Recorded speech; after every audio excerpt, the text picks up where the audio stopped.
واللعن الأبدي على أعدائهم أجمعين أما بعد فقال الله الحكيم بسم الله الرحمن الرحيم إن الذين آمنوا وعملوا الصالحات لهم جنات تجری من تحتها الانہار۔ درود بھریے محمد وآل محمد پر۔ اللہم صلی اللہ محمد وآل محمد۔ جس طرح اللہ تعالیٰ نے زمین کے اندر بہت سارے ذخیرے انسانی فائدے کے لیے ان کو پیدا کر رکھا ہے، زمین کے اندر یا زیادہ واضح الفاظ میں زمین کے پیٹ میں سونا ہے، چاندی ہے اور چیزیں ہیں، اسی طرح سمندر کے اندر انسان کے کھانے پینے کی چیزوں کو اللہ تعالیٰ نے رکھا ہے، فضاؤں میں اللہ تعالیٰ نے انسان کے لیے فائدہ مند چیزوں کو رکھا ہوا ہے۔ دار و مدار اس پر ہے کہ انسان کس طرح ان ذخائر سے مستفید ہو سکتا ہے۔ اسی طرح انسان کے اندر بھی اللہ تعالیٰ نے انسان کی خلقت میں اور اس کی فطرت اور اس کی سرشت میں بھی اللہ تعالیٰ نے کچھ چیزوں کو پیدائشی طور پر رکھا ہے۔ اس میں اپنے آپ سے محبت کا جذبہ رکھا ہے اللہ تعالیٰ نے، اور اسی کے تحت پھر انسان کے اندر بہت ساری چیزوں کو رکھا ہے۔ اس سے انسان مثبت انداز میں بھی استفادہ کر سکتا ہے اور منفی بھی اس سے فائدے حاصل کر سکتا ہے۔ اس کی واضح مثال تلوار ہے۔ تلوار کے ذریعے راہ خدا میں جہاد کر کے مرحب اور عمر ابن عبدود کو بھی وہ قتل کیا جا سکتا ہے، ان کو واصل جہنم کیا جا سکتا ہے، اور وہی تلوار ہے کہ جس سے ائمہ معصومین کو، امیر المومنین کو، سید الشہداء علیہ الصلاۃ والسلام کو بھی شہید کیا گیا۔ تلوار ہے، وہ بھی لوہا ہے، وہ کہیں جائز مقصد میں استعمال ہوتی ہے اور کہیں ناجائز مقصد میں وہ استعمال ہوتی ہے۔ انسان کے اندر اللہ تعالیٰ نے جو وہ خواہشات رکھی ہیں،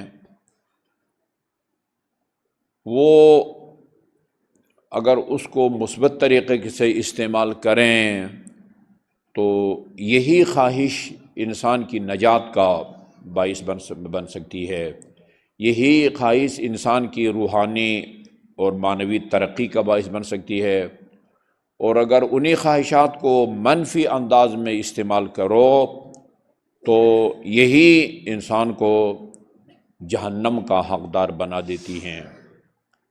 نمونہ یا مثال کے طور پر ہم دو خواہشوں کو رکھ سکتے ہیں جو انسان کے اندر اللہ تعالیٰ نے پیدائشی طور پر وہ رکھ دی ہے۔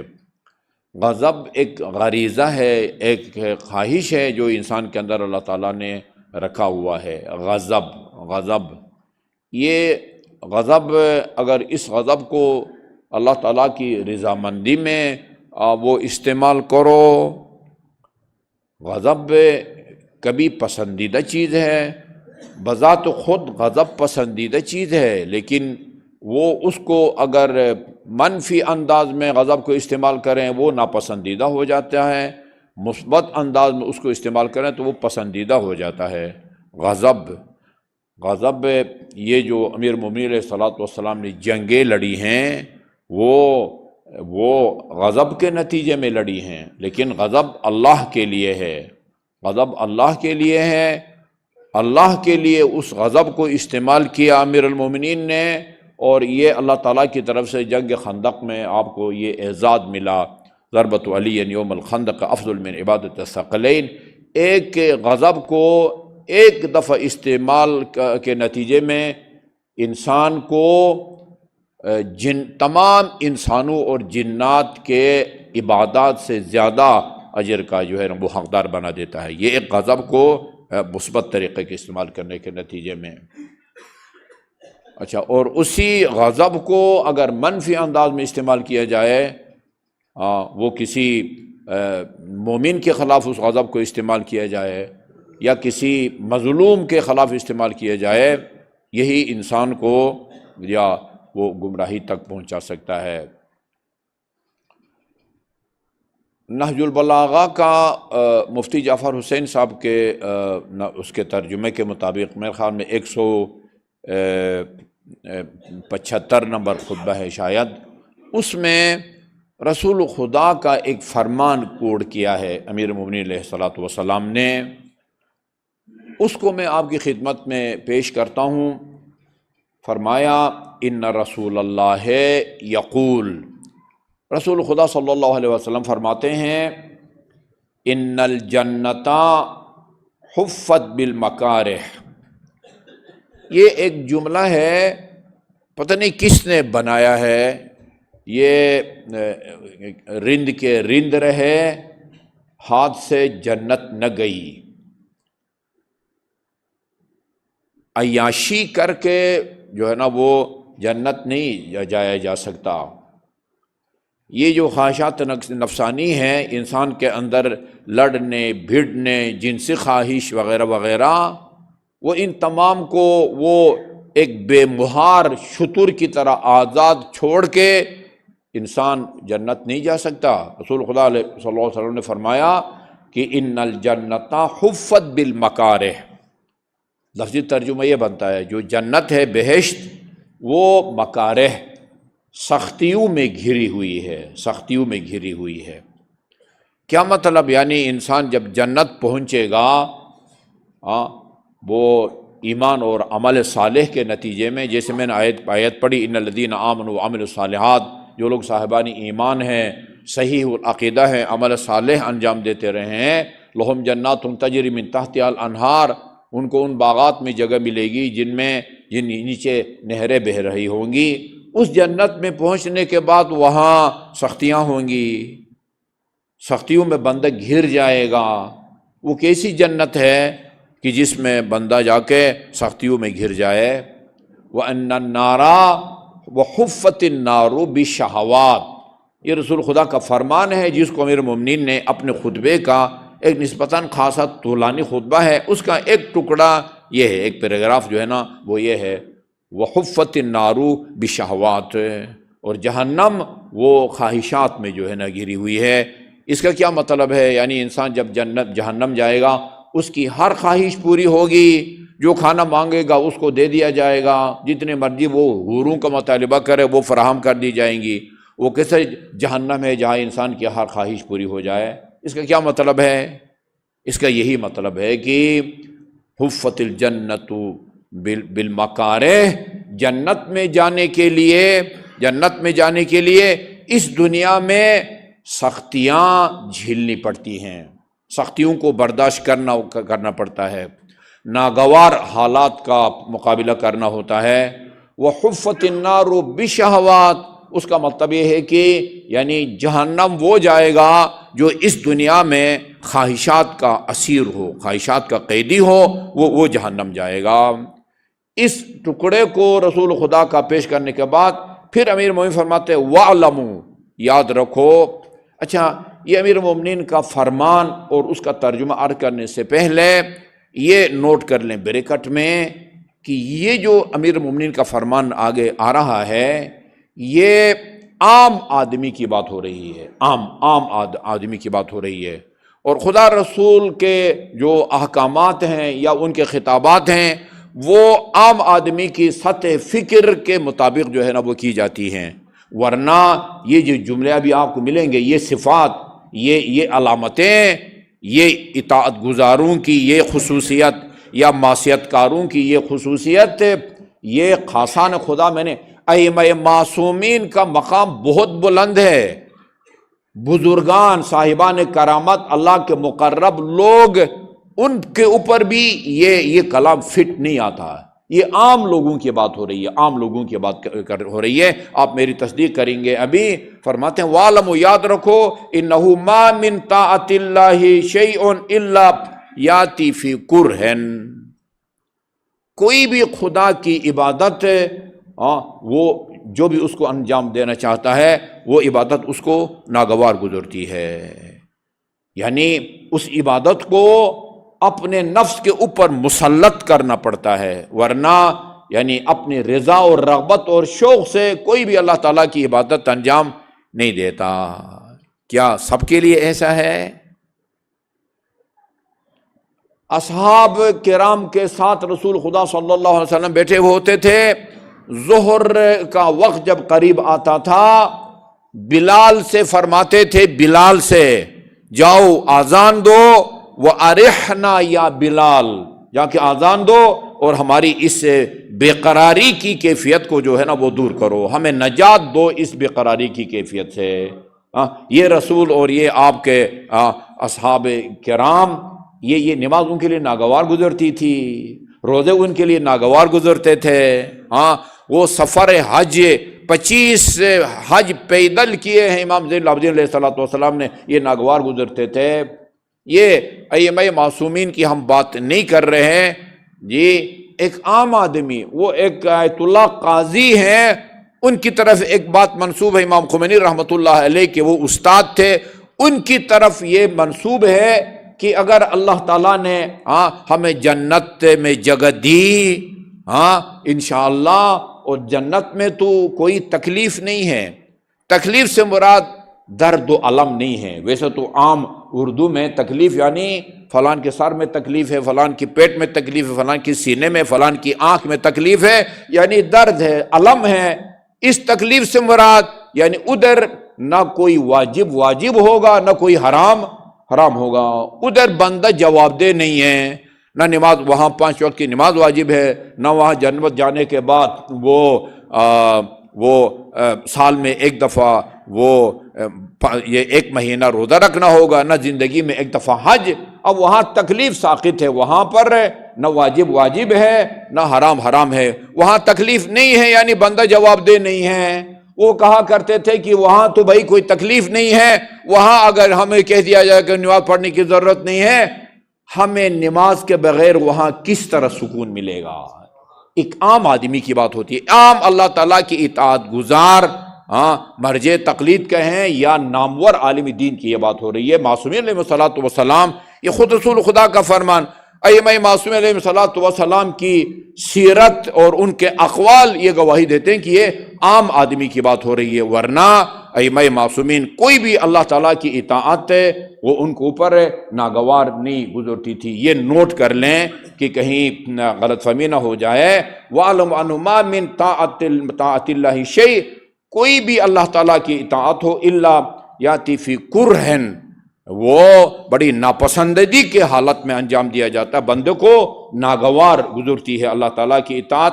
وَمَا مِن مَعْصِيَةٍ شَيْءٌ إِلَّا یاتی فی شہوہ، شہوت سے مراد یعنی خواہش، چاہنا، رغبت، اس معنی میں ہے، وہ جنسی خواہش مراد نہیں ہے۔ اردو زبان میں جب یہ لفظ بولا جاتا ہے فوراً انسان کا ذہن جو ہے وہ جنسی خواہش کی طرف چلی جاتی ہے، یہاں اس سے مراد یعنی چاہنا، رغبت کرنا، یعنی بندہ رغبت اور شوق کے ساتھ اللہ تعالیٰ کی نافرمانی کرتا ہے، اور باقی نمازیں جو ہیں وہ یا اللہ تعالیٰ کی اطاعت وہ ناگوار گزرتی ہے، ان کے لیے بوجھ محسوس ہوتا ہے۔ یہ قرآن میں ہے، انہا لکبیرۃ الا علی الخاشعین، یہ نماز گزاروں کی 2 قسمیں سورہ بقرہ میں اللہ تعالیٰ نے کر دی ہیں۔ انہا لکبیرۃ، یہ نماز جو ہے بہت یعنی سنگین ہے، الا علی الخاشعین، ہاں کچھ خاشع لوگ ہیں ان کے لیے نماز سنگین نہیں ہے، ان کو نماز کے بغیر سکون نہیں ملتا۔ یہ نماز گزاروں کی 2 قسمیں اللہ تعالیٰ نے خود قرآن کے اندر کر دی ہیں۔ تو یعنی ہر اللہ تعالیٰ کی اطاعت گزار کے لیے اللہ تعالیٰ کی اطاعت گران نہیں گزرتی، ہاں کچھ لوگوں کے لیے گران گزرتی ہے۔ اس لیے فرمایا فرحم اللہ رجلا نزع من شہوتہ وقمع ہوا نفسہ، اللہ تعالیٰ اپنے اس بندے پر رحم فرمائے کہ جو اس نفسانی خواہشات کو اپنے اندر سے نکالے اور اس کو جڑ سے اکھاڑے۔ اچھا، یہ بھی مطلب اس کا مطلب بھی یہ نہیں ہے کہ یہ جو چیزیں خواہشات ہیں ان سے جڑ سے اکھاڑنے کا حکم نہیں ہے. جڑ یعنی اس کے خاتمے کا اللہ تعالیٰ اگر وہ ہمیں حکم دیتا، وہ خواہش ہمیں دیتا ہی نہیں. وہ خواہش یعنی غصے کو جڑ سے اکھاڑ کے پھینکنا نہ آپ کے بس میں ہے، نہ یہ اللہ تعالیٰ کا حکم ہے. اچھا، جنسی خواہش کو جڑ سے اکھاڑ کے پھینک دو. جڑ سے اکھاڑ سے پھینکیں گے تو یہ وہ تولید نسل کا نظام کس طرح باقی رہے گا؟ یہ ہم نکاح کے خطبے میں ایک جملہ پڑھتے ہیں، اکثریت کے سمجھ میں نہیں آ رہا ہوتا کہ ہم کیا کہہ رہے ہیں. رسول خدا کے 2 فرمان وہاں ہم نقل کرتے ہیں. رسول خدا نے فرمایا تناکو تناسلو تکثرو فانی اباہی بکم الامم یوم القیامت ولو بالسقط. نکاح کرو اور نسل بڑھاؤ، اس لیے کہ روز قیامت رسول خدا فرماتے ہیں میں روز قیامت ان چھوٹے بچوں پر کی وجہ سے بھی فخر کروں گا جو صحیح حالت میں پیدا نہیں ہوئے اور ضائع ہو گئے. 6 مہینے کا، 7 مہینے کا، 4 مہینے کا جو بچہ ضائع ہو جاتا کسی خاتون کا، رسول خدا فرماتے ہیں وہ بھی میری امت کا ایک فرد ہے، اس کی وجہ سے بھی میں وہ کروں گا. اچھا، آخر میں سناتے ہیں قال رسول اللہ صلی اللہ علیہ وسلم النکاح من سنتی فمن رغب عن سنتی فلیس منی. نکاح میری سنت ہے، جو میری سنت سے روگردانی کرے گا، سنت پر عمل نہیں کرے گا، وہ میری امت کا فرد ہی نہیں ہے. قلا قما کر دیا تو پھر نکاح کس طرح ہوگا، تولید نسل کس طرح ہوگی؟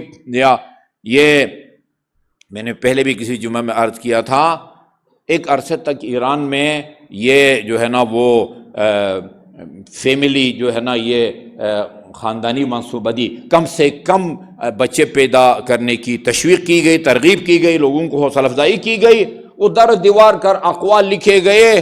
لیکن ابھی انہوں نے وہ جو ہے نا تلخ جو ہے نا وہ اس کا تجربہ، اس کا نتیجہ دیکھا. مختلف علاقوں میں تناسب یکسر بدل گیا، پرسنٹیج یکسر بدل گیا. ابھی وہ جو ہے نا وہ موقف تبدیل ہو گیا ہے. ابھی میں جنوری میں مشہد سے قم جا رہا تھا، مشہد کے ریلوے اسٹیشن پر بہت بڑا وہ بجلی والا بورڈ لگا ہوا تھا، اس میں کہا گیا تھا، جوانوں سے درخواست کی گئی تھی کہ وہ زیادہ سے زیادہ جو ہے نا وہ بچے پیدا کرو. یہ رسول خدا کا فرمان تناکو تناسرو تکثرو فانی اباہی بکم الامم. یعنی سرے سے خاتمے کا مقصد یہ ہے کہ اس کے اسیر نہ بنو، ورنہ غضب انسان کے اندر بالکل نہ ہو، نہ وہ اپنی جان کا وہ دفاع کر سکے گا، نہ اپنے مال کا دفاع کر سکے گا، نہ وہ اپنے ناموس کا دفاع کر سکے گا. یہ تینوں قسم کے دفاع یہ غضب کے نتیجے میں ہے. انسان میں غضب نہ ہو تو کبھی بھی وہ حملہ آور کا وہ دفاع نہیں کرتا. جبکہ رسول کریم کی حدیث ہے من قتل دون نفسه وماله وعرضه مات شہیدا. جو اپنی جان بچاتے ہوئے مر گیا، جو اپنا مال بچاتے ہوئے مر گیا، جی، یا وہ اپنا کیا کہتے ہیں عزت اور ناموس کو بچاتے ہوئے مر گیا، مات شہیدا. اللہ تعالیٰ اس کو شہید کا درجہ دیتا ہے. یہ شہادت کے درجے پر انسان تب فائز ہوتا ہے اس کے اندر یہ غضب ہو، اور اس غضب کو استعمال میں لائے دیا کما کرے. فإن هذه النفوس أبعد الشيء منزعا وإنها لا تزال تنظر إلى معصية الله في هوا. یا یہ انسان کو آخری حد تک جو ہے نا وہ لے جا سکتے ہیں یہ خواہشات نفسانی. لہذا کہا جاتا ہے کہ یہ خواہشات نفسانی یہ کمال تک پہنچنے کے لیے جہاں یعنی انسان کو انحطاط کا شکار، وہ سقوط کا شکار کر دیتی ہے یہ خواہشات، اس کی پیروی، وہاں بعض اوقات انہی خواہشات کو پورا کرنے کے نتیجے میں انسان وہ کمال کے درجے تک پہنچ جاتا ہے. فوق کل بر حتی یقتل الرجل فی سبیل اللہ. یہ نیکیاں ایک دوسرے سے بڑھ کے ہیں. اس وقت تک نیکیاں ایک دوسرے سے بڑھ سکتی ہیں کہ بندہ راہ خدا میں مارا نہ جائے. فَإِذَا قُتِلَ الرَّجُلُ فِي سَبِيلِ اللَّهِ. بندہ اگر راہ خدا میں مارا جاتا ہے فَلَا بِرَّ فَوْقَهُ. راہ خدا میں شہید ہونے سے بڑھ کے اور کوئی نیکی نہیں ہو سکتی. یہ غضب ہوگا دشمنان خدا کے خلاف، دشمنان رسول کے خلاف، دشمنان امام کے خلاف، تب انسان یعنی نیکی کی بلند ترین مقام پر جو ہے نا فائز ہو سکتا ہے۔ عرض کرنے کا مقصد یہ ہے کہ جو ہے نا ان کا خاتمہ اگر خدا ہم سے چاہتا تو ان خواہشات کو انسان کے اندر پیدا ہی نہ فرماتا۔ ان خواہشات تو سے استفادہ کرو، لیکن وہ خدا اور رسول کی طرف سے مقررہ حدود کے اندر رہتے ہوئے ان سے استفادہ کا حکم کیا گیا ہے۔ اللہ تعالیٰ ہمیں ائمہ معصومین علیہ الصلوۃ والسلام کے اقوال کی روح کو سمجھنے اور ان پر عمل کرنے کی توفیق عطا فرمائے۔ اعوذ باللہ من الشیطان اللعین الرجیم، والعصر ان الانسان لفی خسر الا الذین آمنوا وعملوا الصالحات وتواصوا بالحق وتواصوا بالصبر۔ اللہم صل علی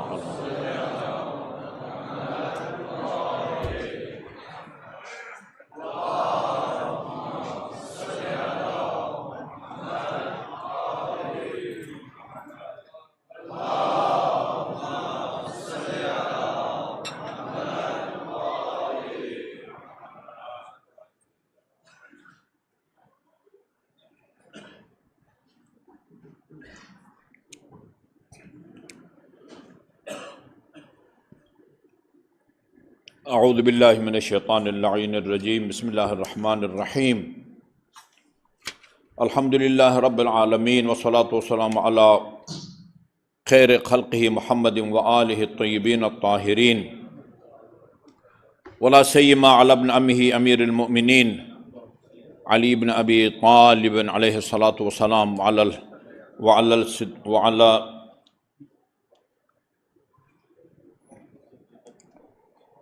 وعلى بضعته الطاهرة سيدة نساء العالمين، وعلى الحسن والحسين سيد شباب أهل الجنة، وعلى علي بن الحسين زين العابدين، ومحمد بن علي الباقر، وجعفر بن محمد الصادق، وموسى بن جعفر الكاظم، وعلي بن موسى الرضا، ومحمد بن علي التقي، وعلي بن محمد النقي، والحسن بن علي العسكري، والخلف الصالح أئمة اللہم عجل فرجہ وسہل مخرجہ لیملأ الارض قسطا وعدلا کما ملئت ظلما وجورا واللعن الابدی علی اعدائہم اجمعین۔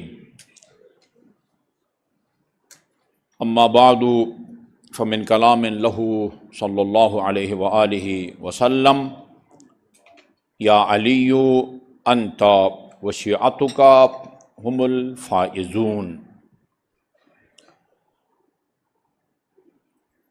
رسول اکرم اور آپ کی آل پاک کی طرف سے ہمیں بہت ساری ایسی روایات ہم تک پہنچی ہیں کہ جن کے ظاہری مفہوم کو سن کے ان کو باور کرنا اکثر مشکل ہو جاتا ہے۔ استبعاد کہتے ہیں عربی میں، بعید سمجھتے ہیں اس کو، ایسا کیسا ہو سکتا ہے؟ استبعاد یعنی ایسا کیسا ہو سکتا ہے؟ لیکن یہ ان روایات کا جو حقیقی مفہوم ہے اس کو نہ سمجھنے کے نتیجے میں انسان استبعاد کا شکار ہو سکتا ہے، یعنی یہ بات انسان کو ناممکن لگتی ہے۔ یہ تو ٹھیک ہے، آیہ کریمہ کی میں نے آپ کے سامنے تلاوت کی، جو لوگ صاحبان ایمان ہیں وہ عمل الصالحات، عمل صالح انجام دیتے رہے ہیں، وہ جنت میں جائیں گے، ان باغات میں جائیں گے جن کے نیچے نہریں بہہ رہی ہوں گی، وہ جنت میں جائیں گے، اس میں کوئی شک نہیں ہے۔ اور امیر المومنین کا فرمان میں بارہا سنا چکا کہ اگر انسان واجبات کا پابند ہو، حرام کو کاموں سے پرہیز کرتا رہے، اخلاق حسنہ سے بھی آراستہ ہو، پھر اس کو موت کی پرواہ نہیں ہونی چاہیے کہ موت اس کے اوپر گرتی ہے یا یہ موت کے اوپر جا کے گرتا ہے۔ چنانچہ پھر اپنے بارے میں فرمایا، یہ اسی حدیث کے ذیل میں فرمایا، چنانچہ ابو طالب کے فرزند کو یہ پرواہ نہیں ہے کہ وہ موت کے اوپر گرے یا موت اس کے اوپر آ کے گرے۔ بندہ صحیح العقیدہ اور باعمل آدمی جنت میں جائے گا، یہ تو ٹھیک ہے۔ یہ اس کو سمجھنا یا اس کو ہضم کرنا کوئی مشکل عمل نہیں ہے۔ یہ پہلے بھی میں اس کتاب کا تعارف کرا چکا ہوں، آج ذرا اس روایت کو ایک حد تک تفصیل کے ساتھ آپ کے سامنے بیان کرنا چاہوں گا۔ اس کتاب کا نام ہے فضائل الشیعہ، فضائل الشیعہ، شیعوں کے فضائل۔ یہ مرحوم صدوق کی ہے، جن کے کتاب من لا یحضر الفقیہ آپ کے 4 یعنی کتب اربعہ میں سے ایک ان کی ہے، مرحوم صدوق کی ہے، جو امام زمان اجل اللہ تعالی فرجہ الشریف کی دعا کے نتیجے میں پیدا ہوئے۔ ان کے والد لا ولد تھے، آپ کے نائب امام کے نائب خاص حسین بن روح کا زمانہ تھا۔ ان کے والد نے حسین بن روح کی خدمت میں یہ درخواست پیش کی کہ میری اولاد نہیں ہے، آپ امام زمان کی خدمت میں پہنچتے رہتے ہیں، عام آدمی کی رسائی نہیں ہوتی، آپ امام کی خدمت میں میری طرف سے عرض کریں کہ وہ دعا کریں کہ اللہ تعالیٰ مجھے مجھے اولاد دے، مجھے اولاد دے۔ حسین بن روح نے صدوق کے والد کی درخواست امام تک پہنچائی، امام نے اس کو خوشخبری بھی دی، پیشگوئی بھی کی، یا آپ کہیں خدا داد علم کی روشنی میں غیب کی خبر دی، اور کہا کہ ان کے والد سے کہو، فلان سے کہو، سیولد لکا ولدا مبارکا، اللہ تعالیٰ تجھے ایک بابرکت بیٹا عطا فرمائے گا۔ صدوق کی لکھی گئی کتابیں مدارس میں عقائد کی کتاب نصاب کے طور پر پڑھائی جاتی ہے۔ مرحوم صدوق، یہ اس کے بابرکت ہونے کی جو ہے نا وہ دلیل یہ ہے۔ انہوں نے 2 کتابیں لکھی ہیں، 2 کتابیں، ایک فضائل الشیعہ اور ایک صفات الشیعہ۔ فضائل الشیعہ شیعوں کے فضائل بیان کیے ہیں، شیعوں کے حق میں رسول خدا صلی اللہ علیہ وسلم نے ایک طولانی قصیدہ پڑھا ہے، طولانی قصیدہ، اور دوسرا جو کتابچہ ہے اس کے اندر اس کو سن کے آپ کو تعجب ہوگا، اچھا شیعوں کا یہ مقام ہے جو ہمارے فہم سے بالاتر ہے، حیرت ہوگی، تعجب ہوگا۔ لیکن اگر آپ پھر صفات الشیعہ کو پڑھیں گے، پھر یہ فضائل الشیعہ کو پڑھ کے جو تعجب یا حیرت ہوئی تھی وہ خود بخود دور ہو جائے گی، اور آپ یہ فیصلہ کرنے پر مجبور ہوں گے کہ واقعاً وہ شیعوں کا مقام ایسا ہونا چاہیے جو رسول خدا صلی اللہ علیہ وسلم نے بیان فرمایا ہے۔ اچھا جی، عبداللہ بن عمر کہتے ہیں کہ سألنا النبی صلی اللہ علیہ وآلہ وسلم، علی بن ابی طالب علیہ السلام، ہم نے رسول خدا کی خدمت میں جا کے حضرت علی کے بارے میں کچھ سوالات کیے، بغیر کسی تبصرے کے وہ عبارت کا ترجمہ پیش کر رہا ہوں۔ رسول خدا صلی اللہ علیہ وسلم سے کچھ سوالات کیے علی کے بارے میں، فغضب صلی اللہ علیہ وآلہ وسلم، ان سوالات کو سن کے ان حضرت غضبناک ہوئے، ثم قال، پھر فرمایا، ما بال اقوام یذکرون من منزلتہ من اللہ کمنزلتی، ما بال اقوام، اس کا مطلب ہوتا ہے یعنی یہ اس قوم کو کیا ہو گیا ہے، اس قوم کو کیا ہو گیا ہے، یذکرون من، لفظی ترجمہ یہ ہے، میرے سامنے آ کے اس کا ذکر کرتے ہیں کہ خدا کی بارگاہ میں اس کا وہ مقام ہے جو مقام میں یعنی محمد مصطفیٰ صلی اللہ علیہ وآلہ وسلم کا ہے۔ اچھا، اس کو بھی سن کے آپ کو تعجب ہوگا کہ ہم نے کوئی نعوذ باللہ غلو کر دیا ہے، یہ کہہ کے کہ علی کا مقام رسول خدا کے مقام کے یہ برابر سمجھتے ہیں۔ رسول خدا جس طرح میں اور آپ کا رسول تھے نا، اسی طرح حضرت علی کے بھی رسول تھے، یہ نوٹ کر لیں۔ میرا کلمہ، ہمارا کلمہ اور علی کا کلمہ ایک ہے، شہادتین، وہ بھی لا الہ الا اللہ محمد رسول اللہ کا اقرار کرتے تھے، ہم بھی لا الہ الا اللہ محمد رسول اللہ کا اقرار کرتے ہیں، ٹھیک ہے نا جی۔ تو وہ آپ کے پاس نبوت ہے، علی کے پاس نبوت نہیں ہے، لیکن کمالات کی وجہ سے، فضائل کی وجہ سے اللہ تعالیٰ نے آیہ مباہلہ میں حضرت علی کو نفس رسول کہا ہے، کسی کو خوشگوار گزرے یا ناگوار گزرے، خدا نے حضرت علی کو فضائل میں رسول خدا سے مماثلت کی وجہ سے نفس رسول کہا ہے، یہ ایک حقیقت ہے۔ اچھا، اس کے بعد فرمایا، الا من احب علی فقد احبنی، جس نے علی سے محبت کی اس نے مجھ سے محبت کی، ومن احبنی فقد رضی اللہ عنہ، اور جس نے مجھ سے محبت بھی کی خدا اس سے راضی ہوا، ومن رضی اللہ عنہ کافاہ الجنہ، اور خدا جس خوش قسمت بندے سے راضی ہو وہ صلہ کے طور پر اس کو جنت کا حقدار بنا دیتا ہے۔ کافاہ الجنہ، اس کا صلہ اللہ تعالیٰ جنت کی صورت میں اس کو دے دیتا ہے۔ اللہ ومن احب علی، سنیں الفاظ، اللہ من احب علی، جو علی سے محبت کرے، لا یخرج من الدنیا حتی یشرب من الکوثر ویأکل من طوبا ویرا مکانہ فی الجنہ، جس کے دل میں علی علیہ السلام کی محبت ہوگی وہ مرنے سے پہلا وہ کوثر کا جام پیے گا، شجرہ طوبا کا پھل بھی کھائے گا، اور مرنے سے پہلے زندگی میں جنت میں اپنا مقام دیکھے گا، پھر اس کو موت آئے گی۔ ٹھیک ہے جی، اچھا جی، اللہ من احب علی قبل صلاۃ، جس کے دل میں علی کی محبت ہوگی اس کی نماز قبول ہے، روزہ قبول ہے، دعا قبول ہے۔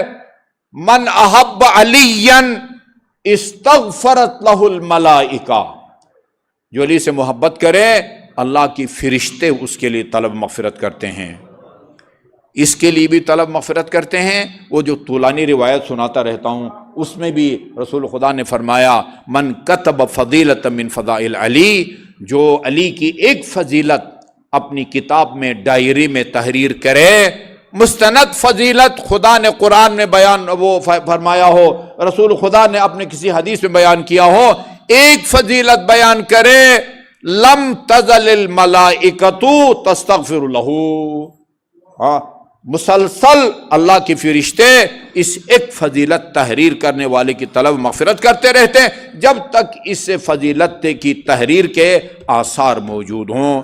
کئی خوش قسمت لوگ ہیں کہ جن کے لیے اللہ تعالیٰ کے فرشتے طلب مغفرت کرتے رہتے ہیں، علی کے محبین کے لیے بھی طلب مغفرت کرتے رہتے ہیں، اسی طرح علی کے فضائل کو لکھنے والے کے لیے بھی طلب مغفرت کرتے رہتے ہیں، اور جس شخص نے امام حسین کی زیارت کی ہو، کامل زیارت کے اندر یہ روایت موجود ہے، جس نے امام حسین کی زیارت کی ہو اس کو جس قبرستان میں سپرد خاک کیا جاتا ہے، اللہ کے فرشتے قیامت تک اس قبر کے اوپر بیٹھ کے حسین کے زوار کے لیے طلب مغفرت کرتے رہتے ہیں۔ بہت خوش قسمت لوگ ہیں جن کے لیے اللہ تعالیٰ کے فرشتے طلب مغفرت کرتے رہتے ہیں۔ اللہ من احب علی، جو علی سے محبت کرے، فتحت لہ ابواب الجنہ الثمانیہ، ہم سب کو معلوم ہے جنت کے دروازے 8 اور جہنم کے دروازے 7 ہیں، اس کے لیے جنت کے 8 دروازے کھول دیے جاتے ہیں، جنت کے 8 دروازے کھول دیے جاتے ہیں، یدخلها من ای باب شاء بغیر حساب، اور اس کو کہا جائے گا بغیر کسی حساب کتاب کے ان 8 گیٹوں میں سے جس گیٹ سے چاہو وہ تو جنت میں داخل ہو۔ اچھا جی، اللہ من احب علی آتاہ اللہ کتابہ بیمینہ، جو علی سے محبت کرے اللہ تعالیٰ اس کے دائیں ہاتھ میں اعمال کی فائل یا نامہ اعمال روز قیامت تھمائے گا، وحاسبہ حساب الانبیاء، اور اس طرح کا حساب کتاب اللہ تعالیٰ اس سے رکھے گا، اس کا اس طرح حساب کتاب لے گا جس طرح انبیاء کا حساب کتاب لیا جاتا ہے، انبیاء کا۔ اچھا جی، اس کے بعد فرمایا من احب علی حون اللہ علیہ سکرات الموت، جان کنی بہت سخت مرحلہ ہوتا ہے۔ ایصال ثواب کی مجالس میں یہ بار بار میں آپ کو سنا چکا، من احب ان تخفف علیہ سکرات الموت، جو شخص یہ چاہتا ہے کہ میری جانکنی کا مرحلہ آسان ہو، فَلْيَكُنْ لِوَالِدَيْهِ بَارًّا وَلِقَرَابَتِهِ وَصُولًا، اسے چاہیے کہ اپنے والدین کے ساتھ زیادہ سے زیادہ نیکی کرے، اور وہ اپنے جو قریبی رشتہ دار ہیں ان کے ساتھ حسن سلوک کرے، حسن سلوک۔ یہ ایک ویڈیو جو ہے نا وہ کلپ جاری کی ہے کچھ دوستوں نے، کل مجھے انہوں نے بھیجی ہے، کہاں تک اس میں صداقت ہے یہ میں نہیں کہہ سکتا، لیکن یہ ایک منظر دکھایا گیا ہے کہ بیٹا بیوی کی مدد سے ماں پر تشدد کر رہا ہے۔ ایک کراچی کا واقعہ ہے، ایک یعنی تصویر میں ایک بال اس بوڑھی خاتون کا سیاہ نہیں ہے، ضعیف ہے، سیاہ ہے، سارے کے سارے بال سفید ہو گئے ہیں، اچھا وہ لڑکا ہے، جوان سال لڑکا ہے، قمیص نہیں ہے، کوئی وہ پتہ نہیں دھوتی یا وہ پاجامہ پہنا ہوا ہے، اور ایک جوان سال لڑکی، دونوں مل کے اس خاتون کو مار رہے ہیں۔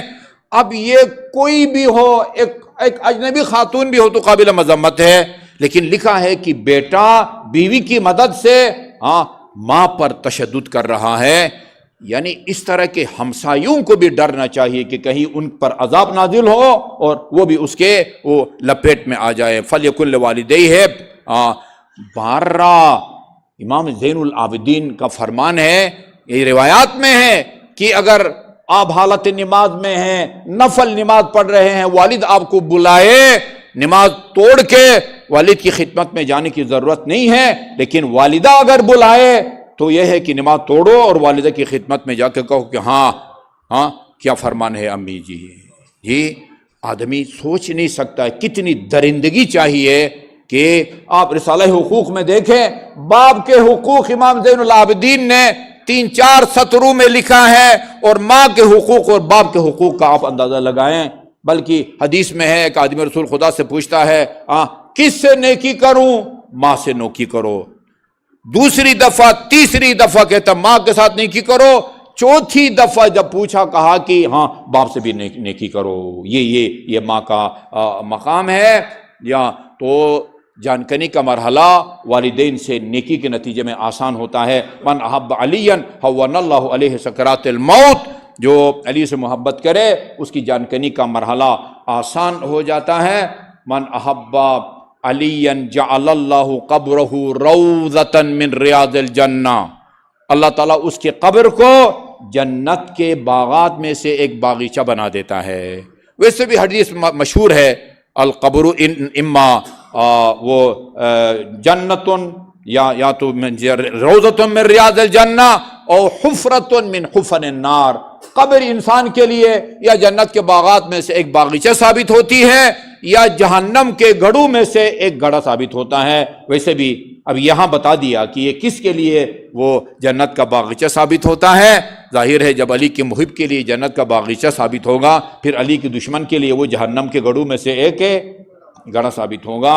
جعل اللہ قبرہ روضۃ من ریاض الجنہ من احب، یہ طولانی روایت ہے خاصہ۔ من احب علیا اثبت اللہ فی قلبہ الحکمہ، اللہ تعالی حکمت کئی معنوں میں استعمال ہوا ہے، ان کو نوٹ کر لیں۔ ایک حکمت مصلحت کے معنی میں استعمال ہوتا ہے۔ نماز صبح 2 رکعت ہو، اس میں کیا حکمت ہے، جس کو آپ فلسفہ کہتے ہیں۔ ظہرین اور عشاء کیوں 4 رکعت ہے، اس میں کوئی نہ کوئی حکمت ہے۔ خانہ کعبہ کا طواف کیوں 7 لگائیں، 8 کیوں نہ لگائیں، 10 کیوں نہ لگائیں، 12 کیوں نہ لگائیں، اس میں کیا حکمت ہے۔ شیطان کو 7 کنکریاں کیوں ماریں، یہ حکمت آپ جس کو فلسفہ کہتے ہیں۔ ایک حکمت کا یہ معنی ہے۔ دوسرا حکمت یہ فلاں آدمی حکمت کرتا ہے، یعنی حکیم جو ہوتے ہیں، حکیم یہ معجون اور صفوف بنا کے آپ کی بیماریوں کا وہ علاج کرتے، ایک یہ حکمت ہے۔ یہاں حکمت سے مراد چیزوں کی حقیقت کو درک کرنا۔ یعلمہم الکتاب والحکمہ، ابھی سورہ جمعہ میں ہم پڑھیں گے جی، رسول خدا لوگوں کو ایک کتاب یعنی قرآن کا بھی وہ کی تعلیم دیتا ہے، والحکمہ، اور الہام وغیرہ کے ذریعے چیزوں کی حقیقت سے بھی اللہ تعالیٰ لوگوں کو آگاہ فرماتا ہے۔ حقائق کو درک کرنے کو حکمت کہا جاتا ہے۔ جس کے دل میں علی کی محبت ہوتی ہے،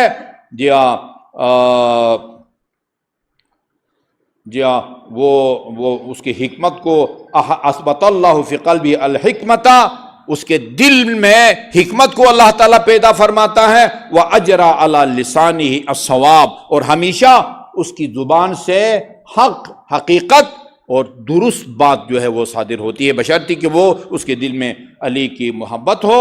وَفَتَحَ اللَّهُ عَلَيْهِ أَبْوَابَ الرَّحْمَةِ، آگے بھی روایات ہے، جس کے دل میں علی کی محبت ہو۔ سُمِّيَ فِي السَّمَاءِ وَالْأَرْضِ أَسِيرُ اللَّهِ، وہ زمین اور آسمان میں اللہ کے اسیر اور قیدی کے نام سے پکارا جاتا ہے۔ اسیر جو ہے وہ تمام تر جیل کے قوانین کے پابند ہوتا ہے، جیلر کے کنٹرول میں ہوتا ہے، اسی طرح اسیر اللہ یعنی اس کی ایک حرکت بھی اللہ تعالیٰ کی مرضی اور اس کے منشا کے خلاف نہیں ہوتی۔ اچھا جی، بندہ تعجب کرتا ہے، الا من احب علی، حب علی کے درجے ہیں، حب علی کے درجے۔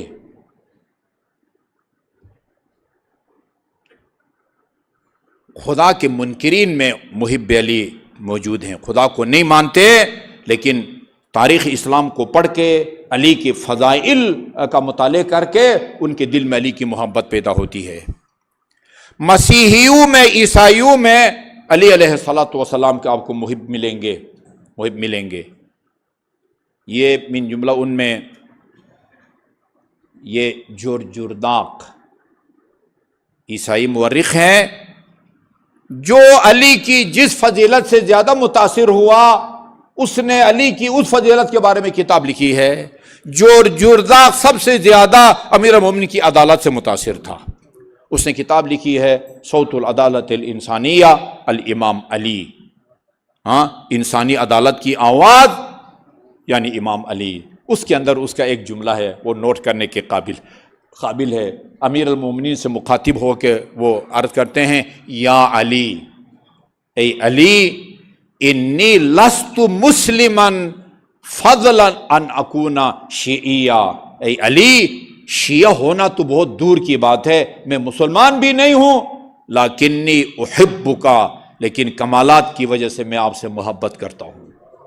عیسائی بندہ کہتا ہے کہ میں علی سے محبت کرتا ہوں۔ یہ مرنے سے پہلے جنت تو اپنا مقام دیکھے گا۔ ایک عیسائی جو رسول کی رسالت کو نہیں مانتا،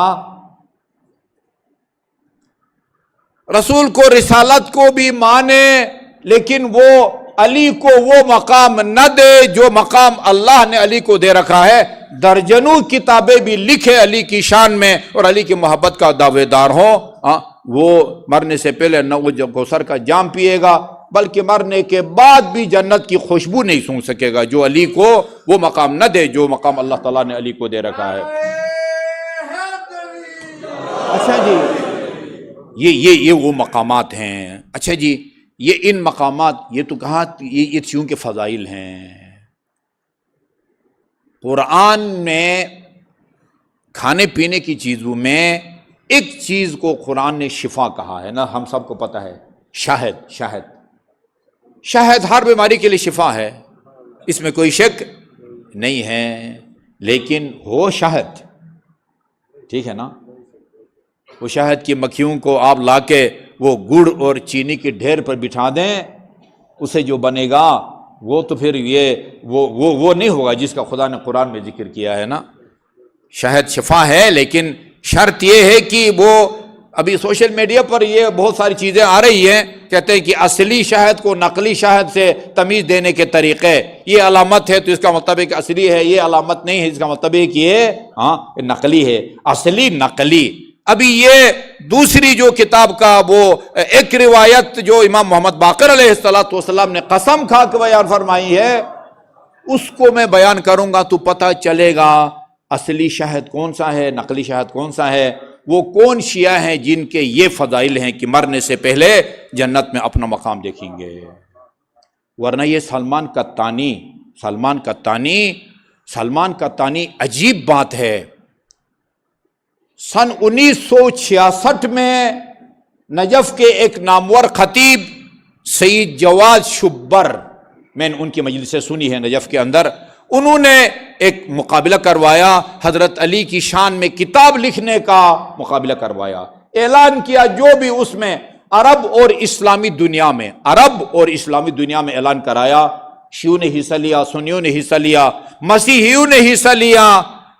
آپ کو سن کے تعجب بھی ہوگا اور افسوس بھی ہوگا کہ جس نے پہلا انعام حاصل کیا ہے نا وہ عیسائی ہے، سلمان قطانی، علیٌ نبراس و متراس، اپنی کتاب کا نام رکھا ہے علی ایک مضبوط قلعہ اور روشن چراغ۔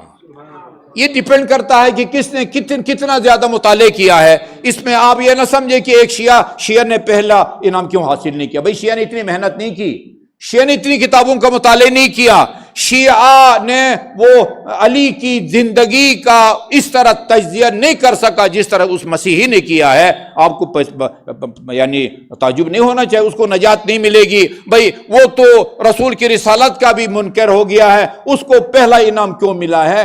یہ آخرت کی نجات کی بات نہیں ہو رہی ہے، دنیا میں علی کے فضائل کو صحیح انداز میں پیش کرنے کا مقابلہ ہوا ہے. ٹھیک ہے جی. اچھا، دوسرے انعام والے کا بھی نام ہے. اب اس میں ناموں سے کلیئر پتہ نہیں چل رہا تھا کہ باقی جو انعام حاصل کرنے والے وہ شیعہ ہیں، وہ بھی عیسائی ہیں. 4 کو ملا ہے، پہلا، دوسرا، تیسرا. آخر میں ایک بندہ ہے، اس کے نام سے پتہ چلتا ہے کہ وہ ہے ہی عیسائی. فورس پتہ نہیں اس قسم کا کوئی نام ہے. اس کی وجہ سے ہی انعام میں شرکت کی حوصلہ افزائی کے طور پر اس کو چوتھا انعام جو ہے نا وہ ملا ہے. اور یہ لکھا ہے، وہ جو لجنۃ التحکیم کہتے ہیں، یعنی ججوں کا پینل کہنا چاہیے. اب ججوں کے پینل میں شہید محمد باقر صدر بھی تھے.